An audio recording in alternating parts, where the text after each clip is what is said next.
Are you having fun tonight, Regina? I am having fun. I'm glad you're here. It's a full crowd in there, and we have a van pulling up here. Oh wow, who could this be? Look at this. Let's go see who's Let's here. go see who's here.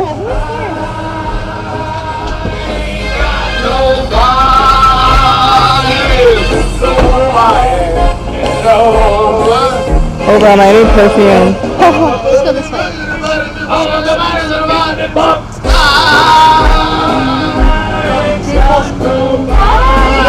I don't know. They told me to bring in nobody. Hi guys. You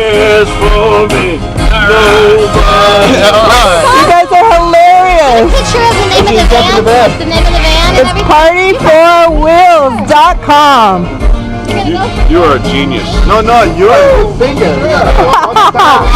Hey. I didn't even know what that good thinker. That is the best. Are you in the van or you? No? No, I do. Yeah, but I can't sing this from the game. I'm Regina. Oh, Regina. Putting it on. I'm Erin. Erin. Nice to meet you. It's on the way, huh? Give that guy $20 tip, man. Yeah. It's on me. If you can do it. Did we pay for it yet? That's the way to arrive. Yeah. I guess we all. You know what? I'm gonna get cash and I'll let you pay. All right. What's your name? Rob? Hi, Rob. Hi, how I'm are Erin. you? Nice to meet you. You just missed the best speech of the whole night. Who was it? Me. Oh. It rocked so good. You have to see it on video. I'll look it up. Yeah, what a curiosity before they leave. What do you say? What do you want them to do? I would jump in there if I were you. I We don't gotta run the sing. meeting, okay? Oh, okay. Jim Mars is talking right now. Oh, good. Judith Gary Clark. Hi. You know, we're talking already. You know, Oswald's girlfriend. Yeah. She already spoke for a few minutes, but they're all going to be on a panel. Did and J.B. Wells speak? He's the one who's going to be the moderator. Oh. So you got it for that. Are you open clearing? No, I'm kidding. Okay. But cool. Is that a cool way to show up to It is. an event? It is. That's By the way, awesome. we're from InfoWars. Oh, you're from InfoWars. Hi. We roll in style. That's You right. sure do. I've That's never seen right. anyone arrive like that I before. know, it's awesome. Yeah. I'm having a great day. Good. You're a Oh, genius. okay. Yeah, this is genius, by the way. Awesome. Are you with InfoWars too? Absolutely no. Oh, okay, come I'm to Austin, Regina, man, 'cause and I'm I'm like Activist for once a Truth, week, and we that'd put be this like- on, kind of. Oh, you know? fantastic. Yes, man. yes, I'm yes. sorry, Alex couldn't Plenty be of here. She vans got about tied to up. show and- up. Oh, We're gonna okay. take a little He's ride. not even going to Franchise drop by at all? I You don't think know. so? Don't Okay. know. It could happen, huh? Yeah. But he would you ride like this? No kidding. Probably not. Probably not. Okay. It's also the fastest cab ride. Okay. We might have outdid him for once. Yeah, I know. Look at that. How is the, Hello, welcome. yes, he So had to does go it charge cost his extra to ride in the party van? The same rate as a regular car. phone. Wow. Well, you're getting filmed, so Hey, we'll do we got have your it. number so we can call you on the way back? Yeah. Hey, you guys serving alcohol? No. Yeah, are we taking it? Can you pick us up? Wow. Really. That looks fun. That looks like a lot of fun. I like the laser lights. I'm going to roll right in. You gonna go right in? Yeah. I know, I always forget I'm recording. Yeah, you are. That's nothing.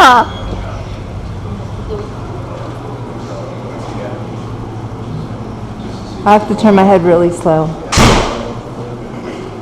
I love these posters, don't you?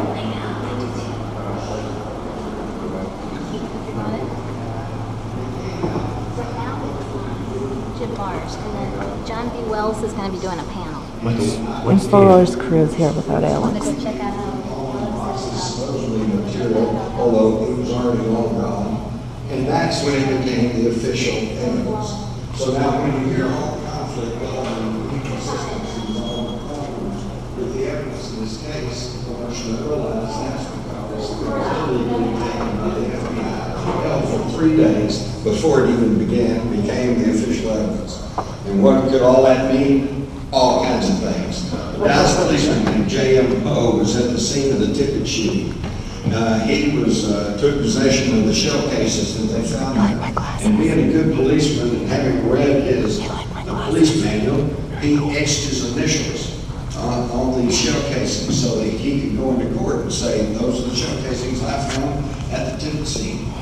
But in the spring of '64, when he's called to testify to the Warren Commission, he's shown the shell cases that are still in the National Archives today that they said were the shell cases that Oswald emptied out of his pistol at the Tippit shooting scene, and therefore was belonged to him and traceable to his gun, and Poe could not find his initials on those shell casings. And therefore he refused to say that those were the ones he found at the Tippit scene. I could go on and on. Oswald had a 38 special. This is a regular 38 that had been rechambered to accept 38 specials, which is a longer shell, longer bullet, because it contains a little bit more powder, make it a little bit more powerful. But you can't rechamber, you can rechamber the barrel, but you can't rechamber the cylinder. And the cylinder was just a little bit wider than these special shells. So when this was fired to the Oswald pistol, those shells would bulge a little bit in the center, make it look like the shell casing was kind of prevalent, okay? And this has been done time and time again with the 38 special, and yet the shell casings that they are showing us in the National Archives are not bulged.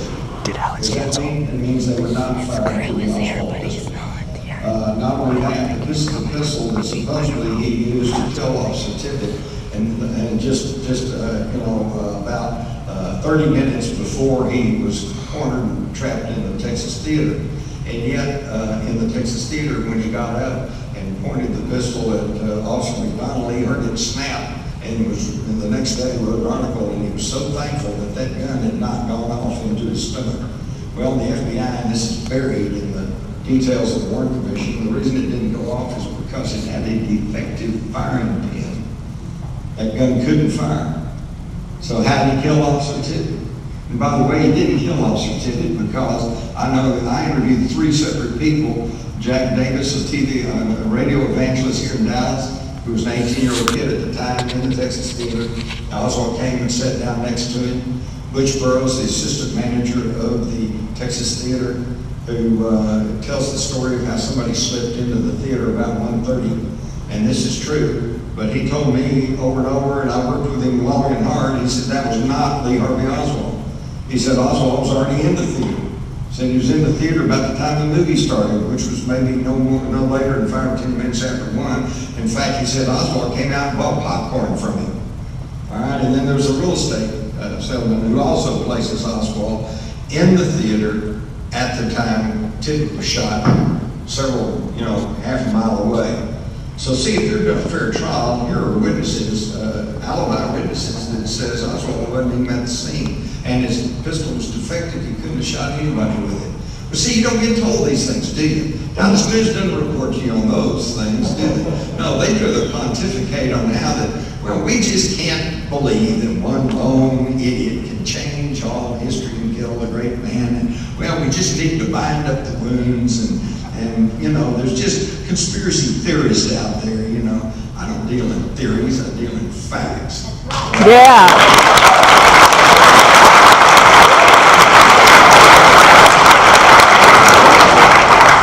I was at a meeting last night at the Allen Public Library, and they had Gerald Posner on via Skype. The Posner,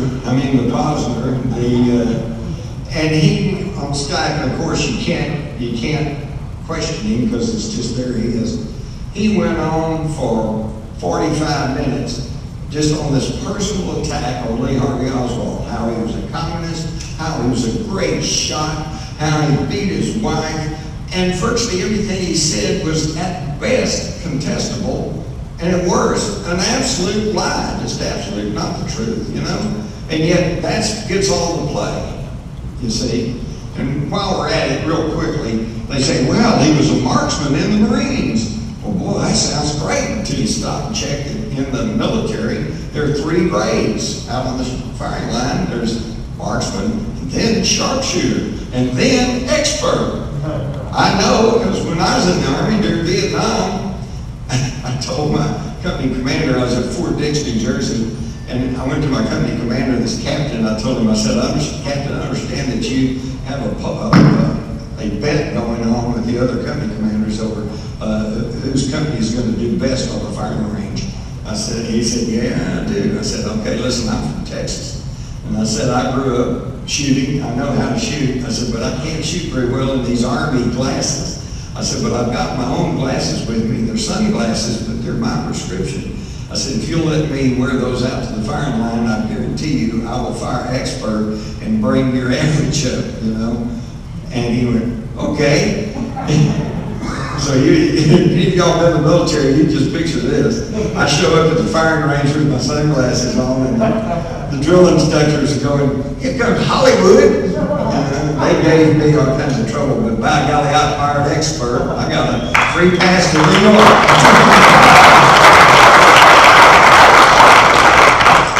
So the point is that Oswald, on his last test on the firing line, scored a 191. Okay, if he'd scored 190, he would not have even made marksman, which is the lowest of the levels. But he made 191. He made 1 point over the line that qualified him as a marksman, which is the lowest of the grades, and it's actually considered kind of shameful, particularly if you're a Marine. Okay, so much of what we think we know about Oswald, we don't know. So then I meet Judith Berry Baker, and she tells me this whole story. I'm going, well, this is pretty internally consistent. It certainly answers a lot of questions, but how do I know if she's telling the truth? Well, let me tell you something. She's got pay stubs from Riley Coffee Company when she worked there with Oswald. And she told me things about there that I could go back and check on. And I'll just give you one little for instance.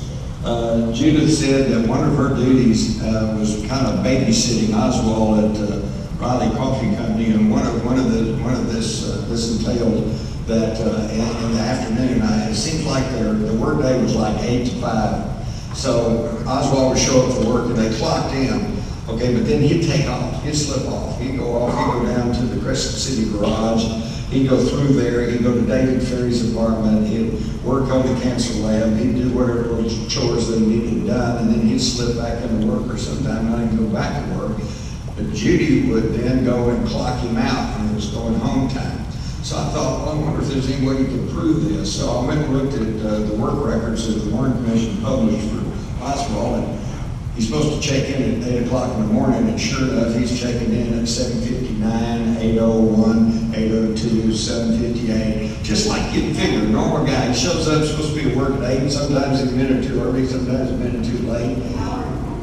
Or sometimes even more. But then you look when he's clocking out, 5 o'clock, 5 o'clock, 5 o'clock, 5 o'clock. Nobody goes, and you know, let me finish up here, I'll be right there, or whatever, you know, just unless you got somebody like Judith that's going over there, it's 5 o'clock, ching, and she clocks him out, right? Another thing that I checked up on was that, according to Judith, Oswald was missing a lot of the time around work, you know, because he was slipping off doing this other stuff. And she was covering for him. And so I dug, and sure enough, and deep in the back of the Warren Commission volumes is a affidavit from Oswald's immediate supervisor there, Riley, whose name escapes me at the moment.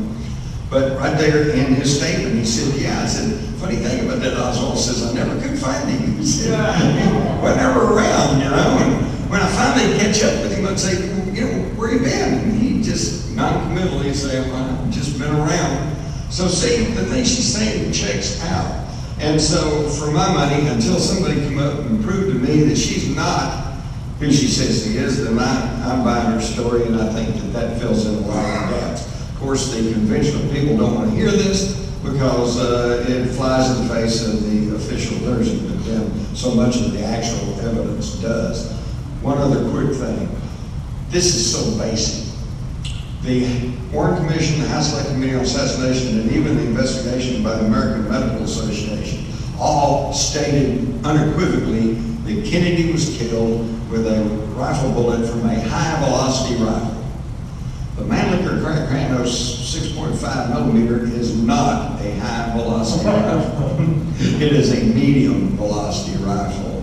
And those three political groups were filled with experts who should have known the difference. And I think that they do know the difference. They were telling the absolute truth that he was killed by a high-velocity rifle, and this is something that Oswald did not have or have access to. All right, we got a question, sir? Yes, sir. Let's go up to the line right here and ask the question. Questions are supposed to be at the end. Thank you, Mr. Myers. It's a pleasure to have you speak in front of us. Could you shed some light on Oswald's dishonorable discharge? At the end of the night. Honorable discharge, and then they changed it to dishonorable. Yeah, they changed it. How did that come about? Well, I remember he wrote a letter to John Connolly, who was Secretary of the Navy at that time, complaining that they had changed his discharge thing after he was already out. I don't know, Jim is probably, okay. Yeah, go ahead if you don't mind, Linda. The answer is that was undesirable, not dishonorable. Dishonorable is the lowest of the low. He never got that. But it's because he went into the reserves. He wasn't discharged. He was put in the reserves. When he went as a spy to USSR, he couldn't show up for reserves, so they changed it to undesirable. Now, when he wrote that note to Connolly, he put in there he mentioned Hemingway in Paris, and that was a code word that was put in there. And that was one of his first requests to get out of there. When Kennedy administration came in, he got dropped. I mean, the Eisenhower administration, they changed a lot of things over. He really got trapped in the USSR. He had to make 3 or 4 requests before the State Department insisted that he get returned safely to the United States. Yeah, well, the key point is that here's another thing you need to know. Do not listen to them when they say he defected to Russia, because he never did technically defect. In fact, this is kind of interesting. He shows up at the American Embassy on a Saturday, and he says, "I'm defecting." And not only that, but I was in the Air Force, and I was a radar operator, and I'm going to give them military secrets. Well, that should have raised all kinds of alarm bells. But what's he told? Well, okay, but listen, it's Saturday. You're going to have to come back on Monday during normal business hours and fill in all the paperwork. Does that sound familiar? But he never did. In fact, okay, he was in Russia for several days, and then he suddenly makes his move on a Saturday when they can't do the paperwork. He doesn't show up and do that, and so a year later, when he decides he wants to come back to the United States, not only does he get his passport and he's coming right back, but a U.S. agency loans him the money to come back home, and nobody's there to question him about what military secrets he gave. Most of what you think you know, you don't know. Yes, sir. Last question. Did Oswald pass the paraffin test? Yes, let me tell you about the paraffin test. I have a copy of the entire test. He asked, what about the paraffin test on Oswald? When Oswald was arrested about 1:45, took him down to Dallas police station. By the time he got downtown, got into the police station, probably 2:15, 2:30. And one of the first things they did was put paraffin on his cheek and on his hands to test for nitrates and/or gunpowder. Okay, I've got the test. The test showed there were traces of nitrates on both hands. Let me buy the first disc, okay? No nitrates or gunpowder on his face, and no gunpowder on his hands. Now, the fact that there were nitrates on his hands, you can get that from several different things, including printing ink. And we know that morning he was moving book boxes around that had printed stamped labels all over them, and so he couldn't write ink that way. Urine would show up with his nitrates, but then I'm not going to get into his bathroom habits. And then the key fact is there was no gunpowder on his hands or face. And let me assure you that since we know, because of the sprue film, that the assassination took place within 6 seconds, 5.6 seconds. They argue over that, but it was a little less than 6 seconds. The FBI, and I can assure you this is true, says it took 2 seconds just to cock the bolt and pull the trigger on this rifle. So 3 shots in 6 seconds is the absolute maximum you can do, and that doesn't even take into account regaining your sight picture when you bring that rifle up and try to get your target lined up again. Okay? And so the key thing is that to even try to get 3 shots in 6 seconds, you cannot lower the rifle. You can't go like this, like it's kind of a normal thing. You have to keep it right up here. You got to go like this. And when you pull that bolt back, boom, you're going to get hit with gases, with nitrates, with gunpowder. So this was actually, it's not clear cut, not 100% foolproof. but it was really, really good evidence that he had not fired a rifle that day. Okay, so the Dallas Police evidence sheet down at the bottom said paraffin test on Oswald positive on both hands, negative on the face. Okay, now the Warren Commission, when they published that evidence sheet in their report, what did they explain about this? No, they deleted reference to the paraffin test. Okay, and so again, this is at the federal level, they are covering up vital information about the assassination, and that begins to tell us what's going on. If you trust the government, you trust their evidence, then it's stacked against Oswald. If you don't trust the government, then something else was going on. And I might end this by simply saying the last official word of the United States government was the House Select Committee on Assassinations that concluded on the basis of 2 separate scientific acoustical studies plus other evidence that there was at least one person shooting from Kennedy from behind the wooden picket fence on the infamous grassy knoll. Okay? Now, yes. All right, now we are honored and pleased to have with us John B. Wells of Coast to Coast fame.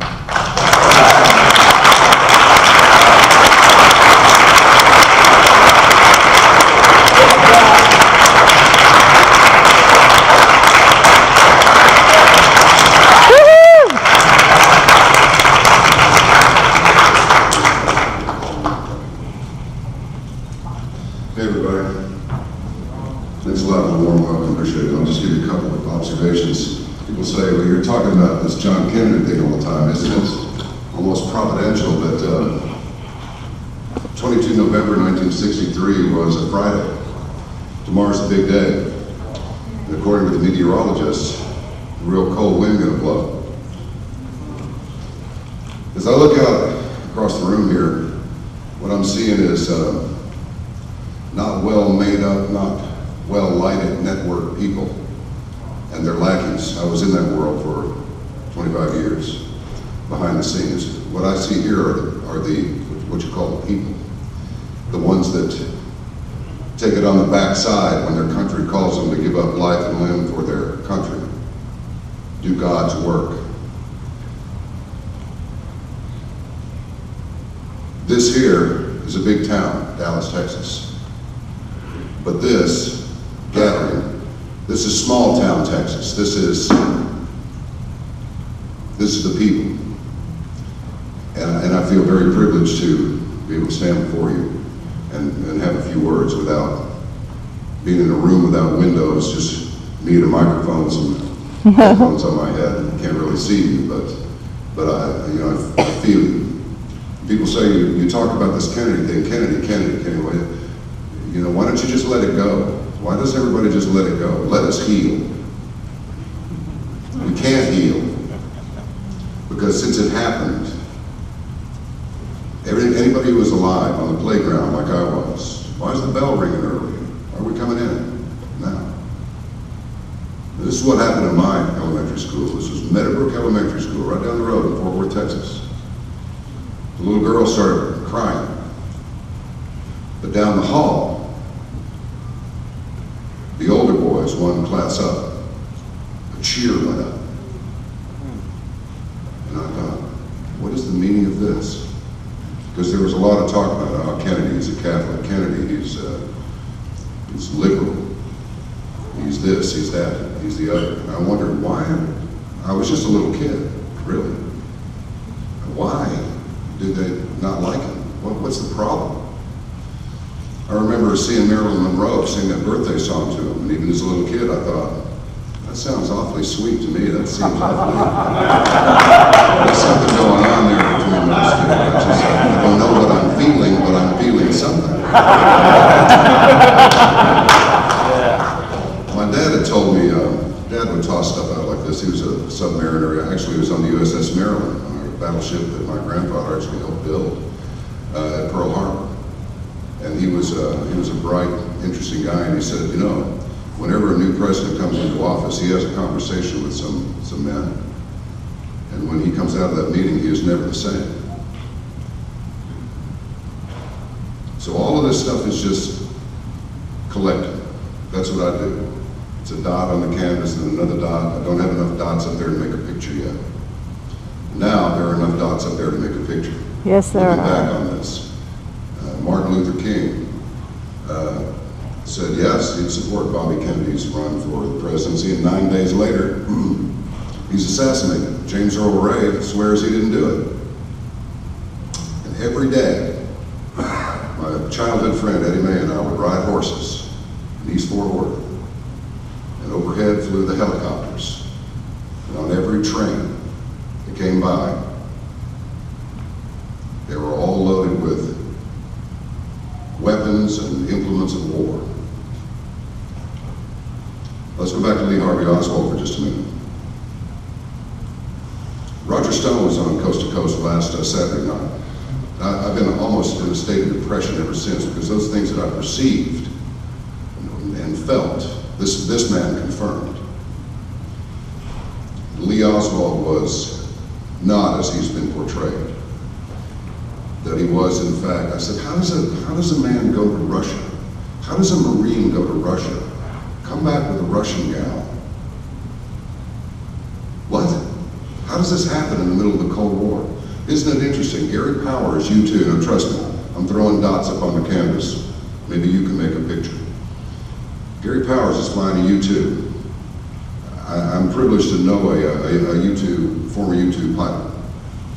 It's just interesting that May 1st is regarded as May Day. That's a communist celebration day, May Day. And that's when his plane came down. Lee Oswald was a height registering radar specialist. And this U-2 was brought down, according to my friend, to make problems for Eisenhower, and it did. Here's another segue. A brilliant actor, director, producer named Patrick McGowan made a series, 16 episodes long, called The Prisoner. And the upshot of that series was that both sides look at each other. They realize they're looking in the mirror. And they are.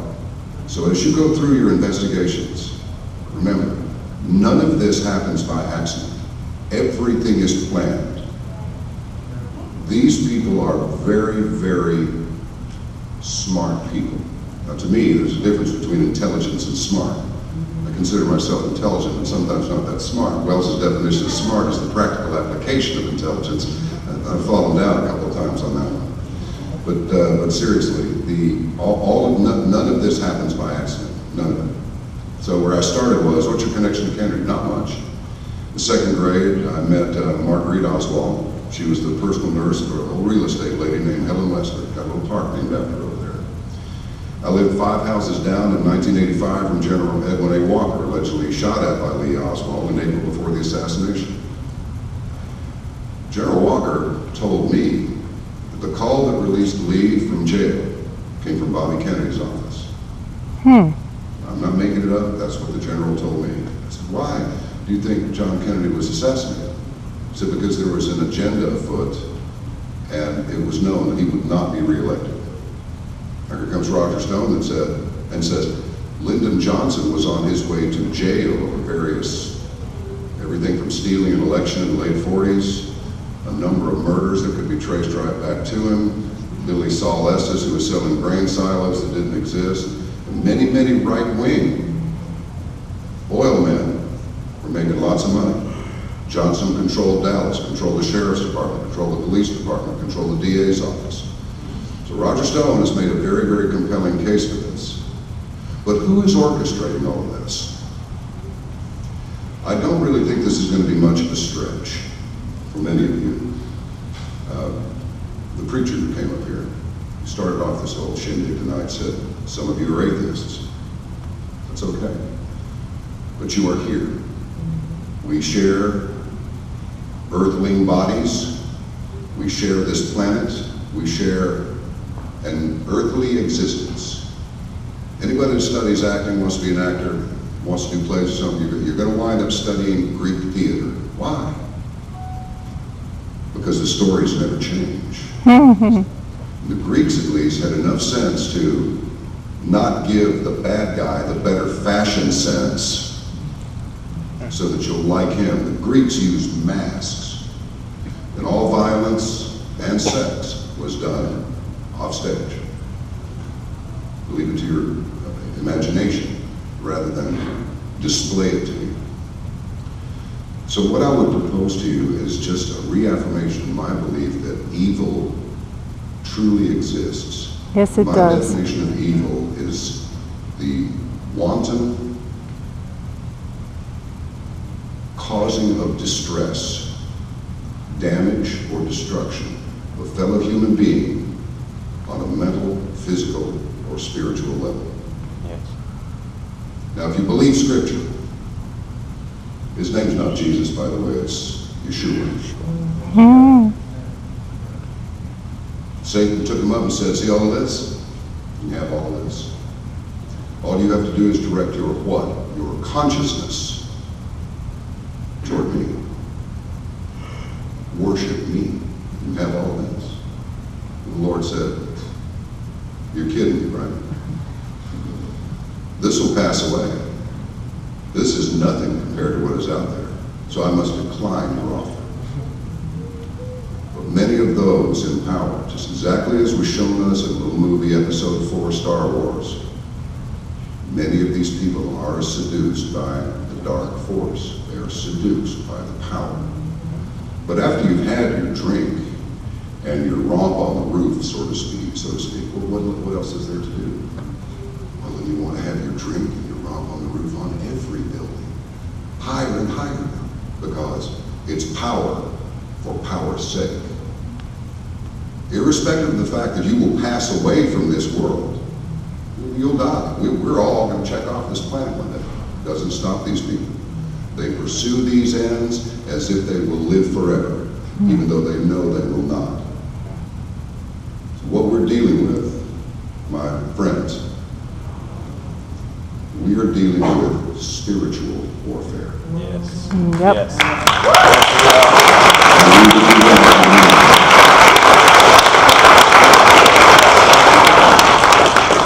I would like to, the rest of the Kennedy connection is simply that after Edwin A. Walker had that, I want to toss something out to you very quickly, and then I want to bring our panelists up. Then there was the running out of gas on the highway, on the Harley Davidson. A rider on an identical motorcycle came by and said, what's your trouble? And I said, I'm out of gas. He came and got me some. I invited him to come down to the old zoo radio station where I started off in this town. Remember the elephant with the wings? That's it. He didn't really want to go to the studio. He didn't really want to go eat and have a beer. He wanted to go over to Dealey Plaza. And I said, well, I've never been over there. Let's go. So we rode our bikes around the back of the building. And I don't know why, I've never seen anybody mention this. I've never seen any film on it. And I don't have any film of it either. That balustrade that goes across the triple underpass met a wall. You know what I mean? The little decorative cutouts over it make it look a little bit better. A little railing, a little balustrade. It made a right angle turn, came back from that triple overpass up toward Dealey Plaza, and it terminated in about a 10-foot by 10-foot square patio area. It looked like a place you could set up a table and chairs. And I was first struck by the hole on the floor, 2.5 feet by 2.5 feet approximately, with no hatch over it. And I thought, now, this is unusual. Somebody could just walk into this thing, because there was a little cutout. It wasn't a complete square, it was a little cutout where you could walk into it. I thought somebody could walk in this thing, just fall down this hole. Into the wall were sunk about this big around in gauge, these U-shaped rungs to be used as a ladder. So I started dropping pebbles down there to see how deep it was. Didn't even hear them hit. Dropped a couple wooden kitchen matches down there, carried in my scooter jack. Because they light, while you're riding sometimes. You did it right. You did it wrong. They went out for, couldn't make it. And I thought, well, I'm not going down there. So I looked, and you remember seeing the police officer with this motorcycle laid over in the street looking down the storm drain? Everybody's seen that, right? This shaft connected to that. As I'm looking back toward Elm in the direction the president would have come my way, the road curved just slightly. And the car would be descending the grade. And I observed two things. Number one, he's heading straight for me. Number two, because the car is descending on this grade, his head would have been clearly visible above the top frame of the windshield. Wouldn't that with the windshield hidden, because it would be like, Right. his head just appears. So I let it go. Then came the Oliver Stone news. Oliver Stone was coming to Dallas to film JFK. And I thought, you know, I'm gonna get over there and take a picture of that thing. When I got there, that balustrade was gone, and it had been completely asphalted over. And I was just there last Thursday, and that manhole cover on that storm drain, that's 4 brand new silver weld marks, north, south, east, and west. So nobody will be popping that cover open either. This whole thing is a complete lie, and it was in furtherance of bringing about what Lyndon Johnson did in April of '64, which is, we're going to go ahead and put our boys in harm's way and go on over to Vietnam. Yeah. And my view is that Lyndon Johnson has the blood of 50,000 killed.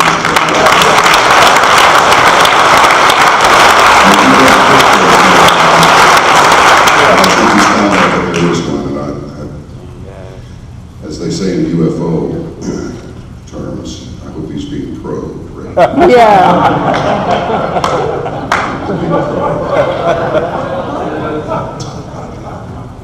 I'm trying to remember where I am here. So. We're good. All right, could we have Judith Baker come up? And could we have Jim Mars, Chris Mulligan, Luke Rutkowski, and Todd Bollinger?